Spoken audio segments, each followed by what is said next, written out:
Hey y'all, it's your boy Rich, and today we'll be talking about the worst places to live. Planet Earth is a haven for all them things, but there are just some places that just ain't great. Life expectancy drops in these areas, and people are absolutely scared or miserable there. So we gonna take a little peek at some of these places and find out how people live and thrive there. Or, well, if they're even alive to begin with. To rank the scale of living, I'll factor in health concerns, safety, comfortability, and happiness and sadness as well.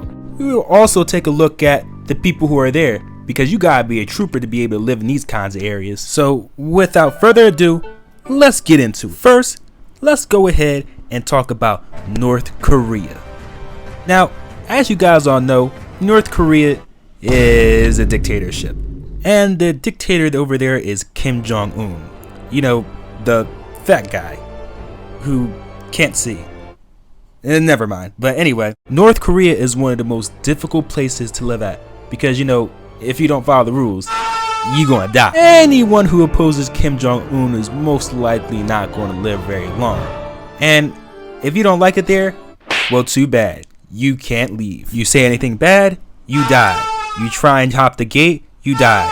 Run over to South Korea, you die. Run to China, you die. Say anything bad about Kim Jong-un's dad, you die.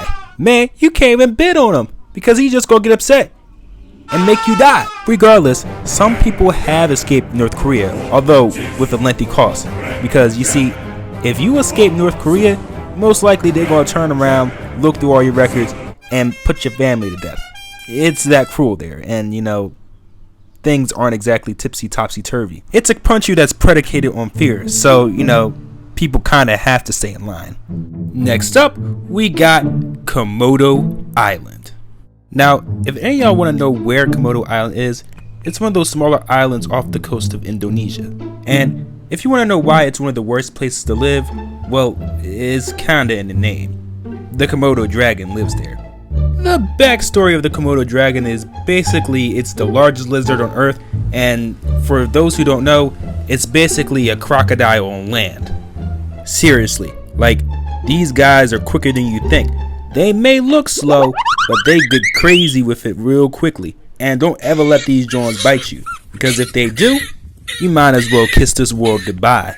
And even though it's absolutely dangerous, people have lived here. Some of their descendants are people who have been banished to islands because they were former convicts. Any walk of people who have lived around Komodo dragons and survived is a whole different breed. Like, when you look at the island, it feels like something out of the Lord of the Flies. You know, just absolutely menacing. Moving on from that is New Jersey.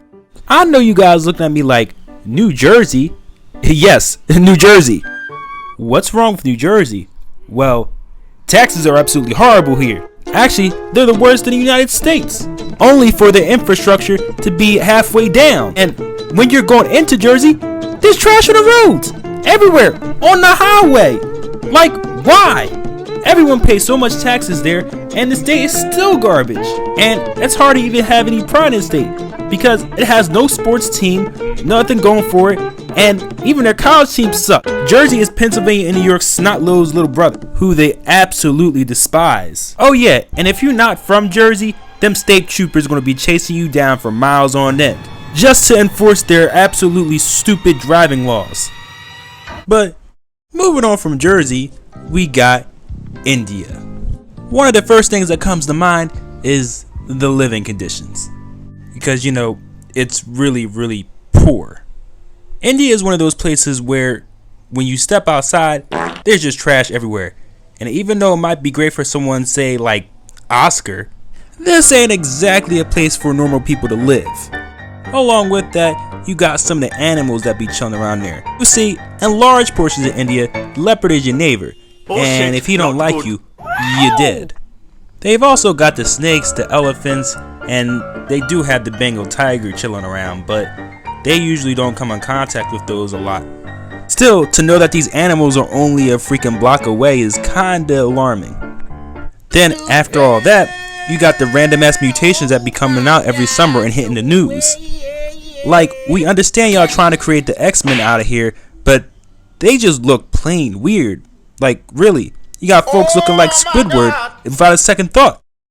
After India, you got the hood. That pretty much means any inner city area that has been down bad. I mean, areas so poor that you gotta eat bread every day. Areas so dangerous you gotta duck every single time you hear something. Areas so crazy that, well, you kinda get the idea. But across every hood in America, you got pretty much the same things happening. However, the last few years have been interesting to say the least. I mean, these new sets of Kia boys is going crazy this year. However, things are pretty much the same. You got your drug dealers, your crackheads, and your shooters. But all in all, the hood ain't a great place to live. For most people anyway.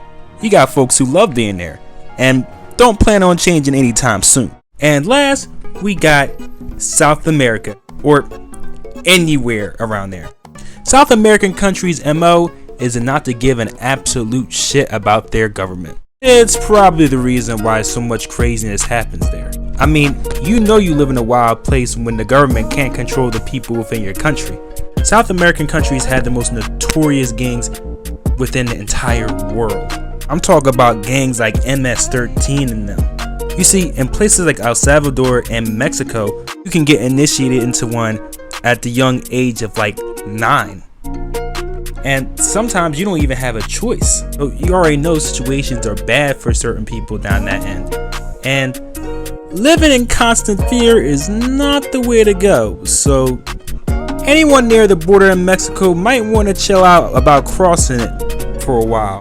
Now, there are other dangerous parts of the world, but I would call these selective dangers. Because in some parts of the world, you might be welcome. But in other parts, you probably won't be. And that could be a number of factors, of course. It's history, political factors, etc., etc. What do you guys think? Are there places out there that are worse than the ones that I have mentioned? Do you disagree that it may not even be that bad at all? Comment down below with your answers and opinions. But aside from that, I hope you guys enjoyed the video, and I'll see you next time. Peace!